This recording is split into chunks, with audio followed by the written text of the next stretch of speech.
지금부터 광신대학교 경건예배 제11째 주 예배를 시작하도록 하겠습니다.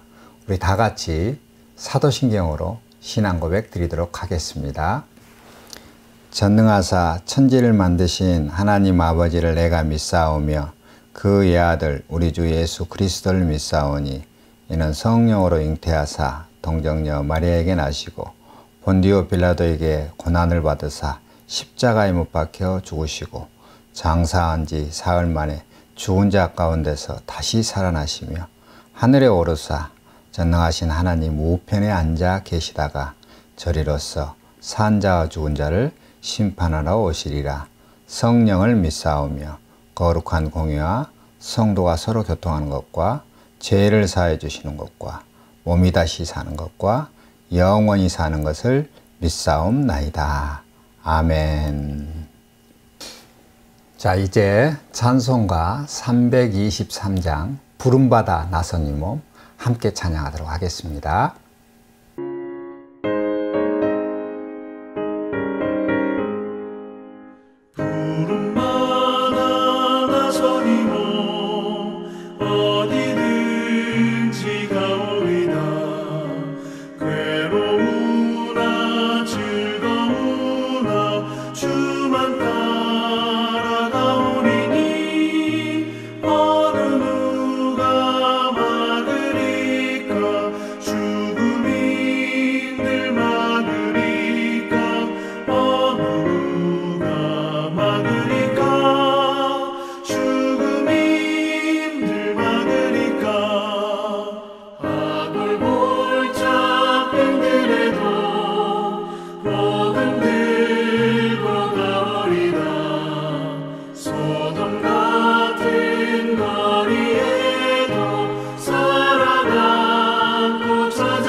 이제 오늘 하나님 말씀 한 곳 보도록 하겠습니다. 하나님 말씀은 사도행전 28장 23절로 31절까지입니다. 사도행전 28장 23절로 31절 바른 성경으로 함께 말씀 보도록 하겠습니다. 그들이 바울과 날짜를 정하여 그의 숙소로 많이 오니 바울이 이른 아침부터 저녁까지 그들에게 하나님 나라를 강론하고 증언하며 모세 율법과 선지자들의 글을 가지고 예수님에 관하여 그들을 구원하였다. 어떤 이들은 그 말을 믿었으나 어떤 이들은 믿지 않아. 그들이 서로 의견이 엇갈려서 헤어질 때 바울이 한마디 말을 하였다. 성령께서 선지자 이사야를 통하여 여러분의 조상들에게 잘 말씀하셨는데 말씀하시기를 이 백성에게 가서 말하리라. 너희가 듣고 또 들어도 결코 깨닫지 못할 것이며 보고 또 보아도 결코 이해하지 못할 것이다. 이 백성의 마음이 무디해졌으며 그들이 귀로 둔하게 듣고 그들이 자신들의 눈을 감았으니 이는 그들이 눈으로 보고 귀로 듣고 마음으로 깨닫고 돌아서서 내게 고침을 받지 못하도록 하려는 것이다 라고 하였다. 그러므로 너희는 하나님의 이 구원이 이방인들에게 보내어진 것을 알아라. 그들도 들을 것이다. 바울이 2년 내내 자신의 셋집에 머물면서 자기에게 오는 이들을 다 영접하여 하나님 나라를 선포하고 주 예수 그리스도에 관한 것들을 아무런 방해도 받지 않고 담대하게 가르쳤다. 아멘. 오늘 함께 본 말씀을 통해서 하나님 나라 일로 부름받은 자라는 제목으로 우리 피차 은혜를 나누려고 합니다. 오늘 본문은 사도행전의 마무리 부분입니다. 사도행전의 전체 내용을 간략히 정리해 봅니다. 예수님께서 하나님 나라를 증거하시고 십자가에 죽으시고 부활하신 것이 복음서의 내용이죠. 이어서 사도행전에서는 부활하신 예수님께서 성령을 보내셔서 주님의 약속한 것들을 이루어내시는 일들이 기록되어 있습니다. 사도행전 1장 18절을 봅니다. 오직 성령이 너희에게 임하시면 너희가 권능을 받고 예루살렘과 온 유대와 사마리아와 땅끝까지 이르러 내 증인이 되리라 하시니라. 성령이 임하시면 이라고 약속하신 대로 성령이 오순절날 임하였습니다. 그러자 사도들이 권능을 받았습니다. 방언을 하고 병 고침이 일어나고 권세와 능력이 나타난 것입니다. 이렇게 되어 증인이 되기 시작하는데 누구의 증인이 되었는 것입니까? 예수 그리스도의 증인이 되는 것입니다. 십자가에 못 박혀 죽으신 나사렛 예수께서 다시 살아나셨고 이분이 그리스도라는 것을 증거한 것입니다. 결코 사도들의 권세나 능력을 가지고 자기들을 증거하지 아니합니다. 날 때부터 안진뱅이가 되어 성전 미문에서 구걸하던 자를 베드로와 요한이 예수 그리스도의 이름으로 일어나게 합니다. 십자가에 못 박혀 죽으신 나사렛 예수께서 다시 살아나셨고 이분이 그리스도라는 것을 증거한 것입니다. 결코 사도들의 권세나 능력을 가지고 자기들을 증거하지 아니합니다. 날 때부터 지체의 장애인이 되어 성전 미문에서 구걸하던 자를 베드로와 요한이 예수 그리스도의 이름으로 일어나게 합니다.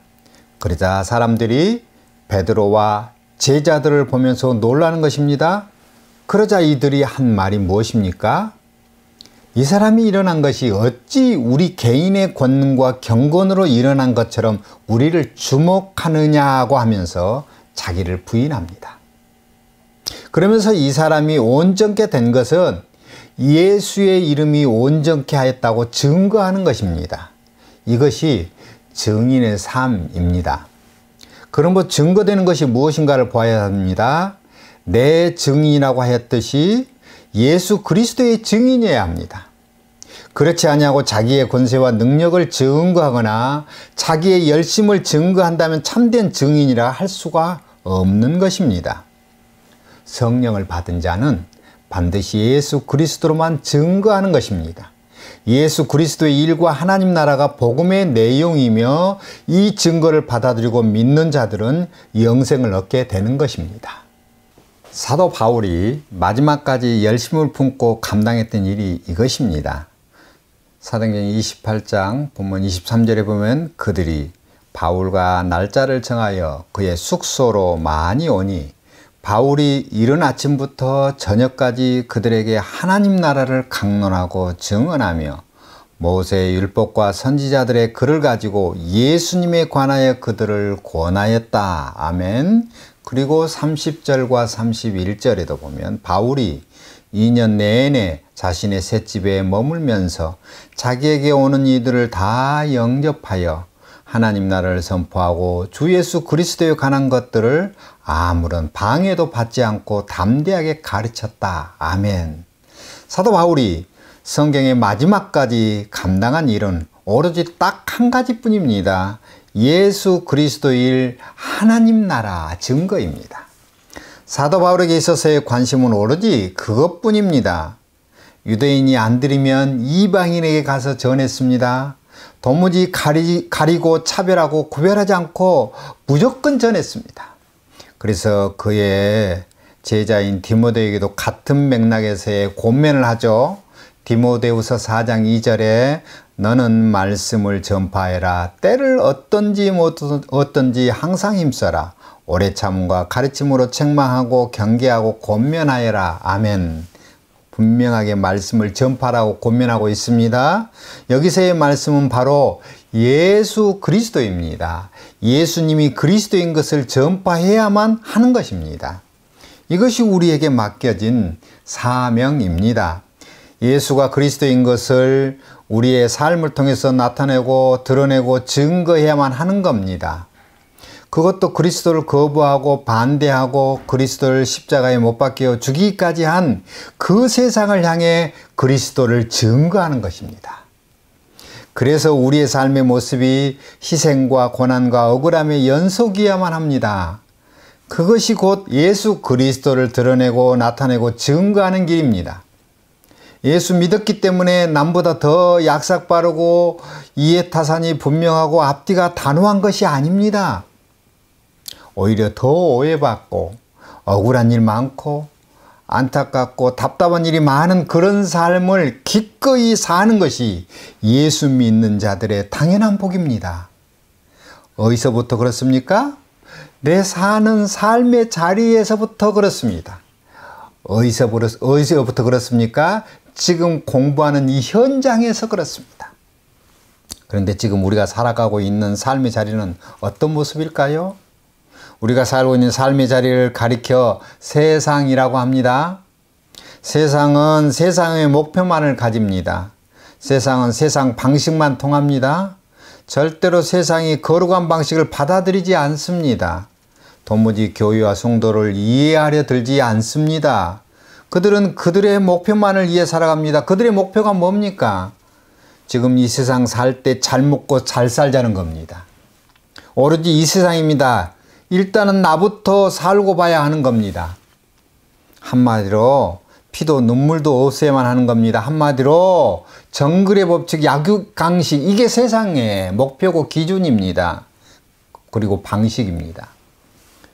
70년대 유행했던 팝송 중에 사이먼과 가펑크의 엔 콘도로 파사, 번역하면 콘도로 새는 날아가고 라는 노래가 있어요. 원래 이 노래는 스페인에 멸망했던 잉카 제국의 후손들이 다시 독립전쟁을 벌이다가 실패했던 그 영웅을 추모하며 부른 전통 노래에서 그 가사를 빌려왔다고 합니다. 원래 노래 가사는 이렇습니다. 인간의 발에 질밟히는 달팽이보다는 하늘을 자유로이 날아다니는 참새가 되고 싶고, 두들겨 맞는 못보다는 망치가 되고 싶고, 모두가 밟고 지나가는 길보다는 인간의 발이 미치지 못하는 숲이 되고 싶고, 죽어서 원혼이 되기보다는 한순간이라도 더 땅을 밟고 서 있고 싶다. 이것이 인간들의 솔직한 심정들이죠. 그런데 모두가 주인 노릇, 왕 노릇 하려고 하다가 세상이 이렇게 힘들게 되어버렸습니다.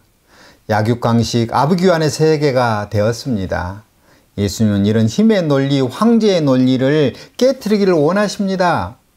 마가복음 10장 43절에서 44절을 보면 너희 가운데서는 그렇지 않다.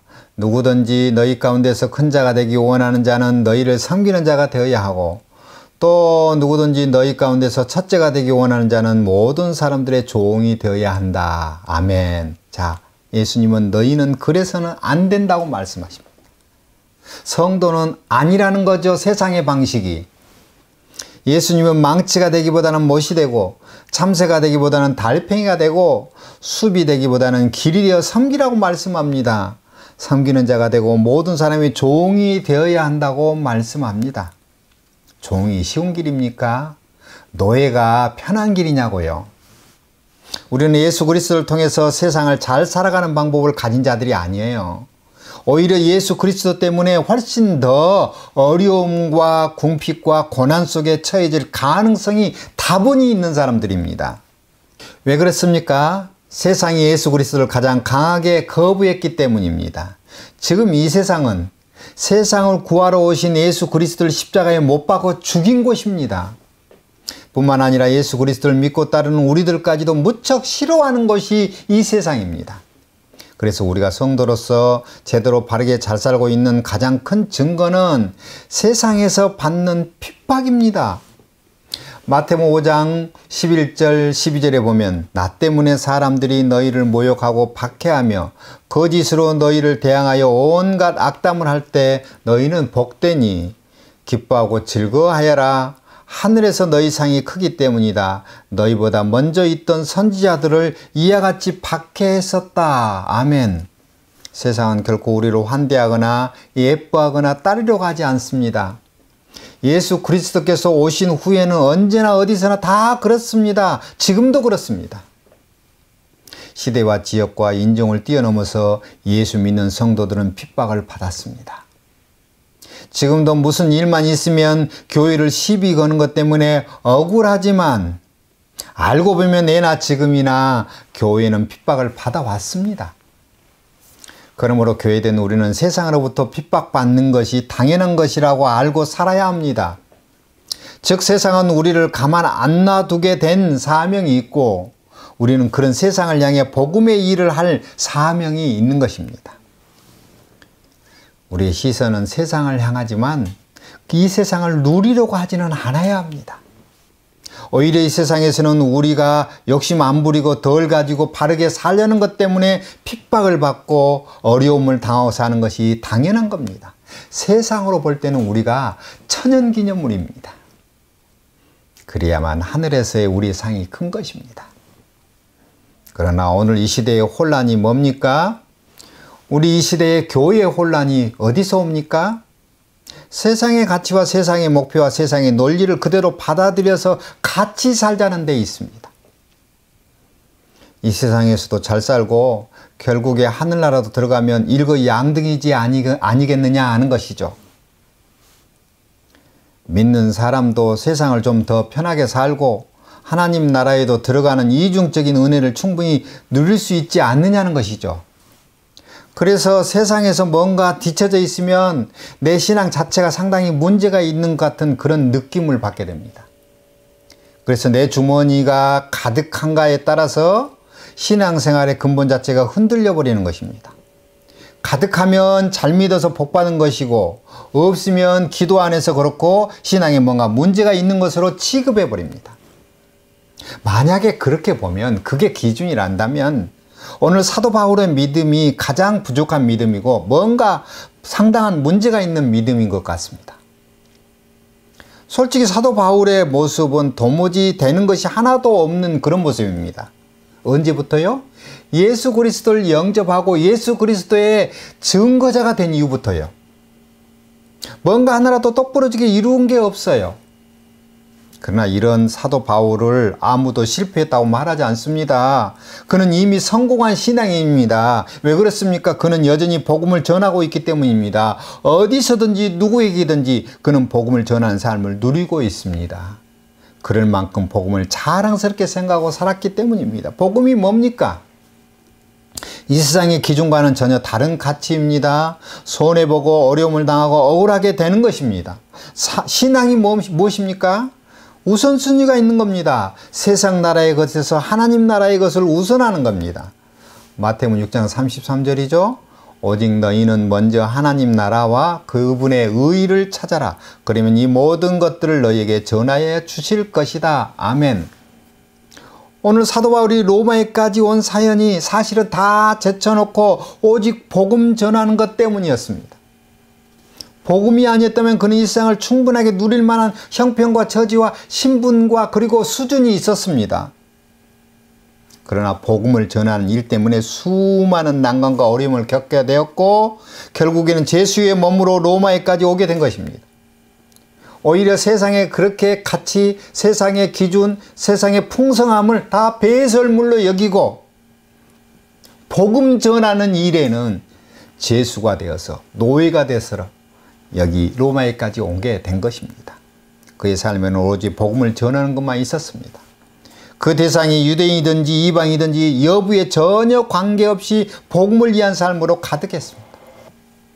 그 이유를 사도 바울은 그의 사랑하는 제자인 디모데에게 이렇게 설명을 했습니다. 디모데서 1장 10절 그리고 12절까지 말씀을 보면 이제는 우리 구주 그리스도 예수님의 나타나심으로 드러났다. 예수께서는 죽음을 패하시고 복음으로 생명과 썩지 않을 것을 밝히 보여주셨다. 내가 이 복음을 위하여 선포자와 사도와 교사로 세우심을 받았다. 그러므로 내가 이런 고난을 당하면서도 부끄러워하지 않으니 이는 내가 믿는 분을 내가 잘 알고 또 내게 맡겨진 것을 그분께서 그날까지 능히 지켜주실 것을 확신하기 때문이다. 아멘. 사도 바울은 자기를 복음을 전하는 자로 세우신 하나님을 확실하게 알았던 것입니다. 그래서 자신의 삶이 이 세상에서 어떤 모습으로 비춰지는지에 대해서는 전혀 신경도 안 쓴 것입니다. 고난을 받든지 어려움에 처하든지 못 먹고 못 입어서 힘이 들든지 전혀 상관없이 복음을 전하는 하늘나라의 가치로 충만했던 것입니다. 그래서 복음을 전한 대상에 있어서 구분이 없었습니다. 그가 유대인이든지 이방이든지 관계없었습니다. 새방에 살든지 옥에 갇혀있든지 전혀 신경 안 썼습니다. 우리의 일도 사도 바울의 일과 조금도 다르지 않습니다. 아니, 우리도 바울처럼 조금도 다르지 않은 하나님 나라의 일로 우리를 하나님이 부르셨습니다. 그리고 그 하나님의 일로 살아가게 하셨습니다.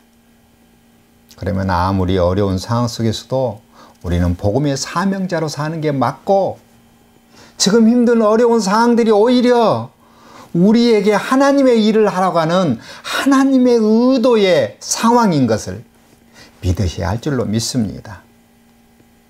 하나님의 일로 부름받은 자, 사명자로 세움받은 여러분들에게 하나님의 축복이 함께함으로 거기서 오는 참 기쁨과 평안이 있기를 주님의 이름으로 축원합니다. 기도하겠습니다. 거룩하신 아버지 하나님, 부족한 저희들을 사명자로, 하나님의 부르심을 받은 자로, 일꾼으로, 주님의 일을 감당하는 자로 세워주시고 여기까지 인도하시니 감사합니다. 지금의 상황이 너무나 힘들고 어려운 상황이지만 오히려 이것이 바울이 그랬던 것처럼 하나님의 복음을 전한 일에 당연한 일이고 하나님의 교회의 모습이 당연한 것을 깨닫게 하여 주시옵소서. 그래서 지금의 고난과 어려움과 형편을 잘 이겨낸 것 때문에 복음이 더 힘있게 전하는 축복의 삶이 우리에게 있어지도록 인도하여 주시옵소서. 이 학교를 사랑하셔서 복음의 가치가 충만하고 하나님 나라의 가치가 넘쳐나는 복된 학교로 사용하여 주시옵소서. 감사하며 예수님 이름으로 기도합니다. 아멘. 이제 주님 가르치는 기도 하겠습니다. 하늘에 계신 우리 아버지여, 이름이 거룩히 여김을 받으시오며 나라에 임하옵시며 뜻이 하늘에서 이루어진 것 같이 땅에서도 이루어지이다. 오늘날 우리에게 일용할 양식을 주옵시고 우리가 우리에게 죄진 자를 사하여 준 것 같이 우리 죄를 사하여 주옵시고 우리를 시험에 들게 하지 마옵시고 다만 악에서 구하옵소서. 대개 나라와 권세와 영광이 아버지께 영원히 있사옵나이다. 아멘.